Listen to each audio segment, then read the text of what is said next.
Blackstone presents The Psychology of Religion by Joseph McCabe. This book is read by Oberon Michaels. Chapter 1. Our Age of Psychology. Some years ago I wrote a work, The Evolution of Mind, in which I used almost the entire teaching of 4 or 5 branches of science to throw light on one single issue, whether mind is a function of the nervous system, and how, as such, it came into being.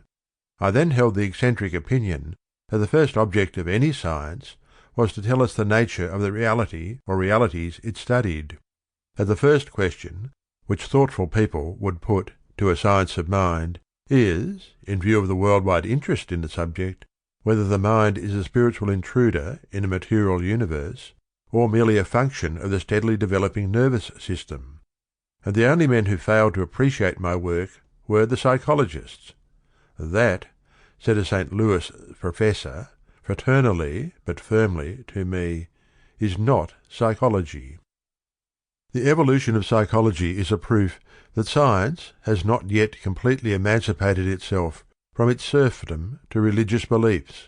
It was originally a branch of philosophy, and its chief purpose was to serve religion by furnishing convincing proofs that the soul is spiritual and immortal. In proportion as the methods of science were adopted in it, and arguments of a philosophical character were eliminated, the aim of the science was changed. Half a century ago it abandoned the word soul, and it threw out the question of immortality as a minor irrelevance to be wrangled over by materialists, Christians, spiritualists, and theosophists. Then psychology ceased to concern itself about the nature of the mind, or consciousness, and declared that its aim was to study states of consciousness. How there could be states of something without something of which they were states was left to philosophers, but 30 or 40 years ago the common phrase was that all that we had to study was a stream of states of consciousness.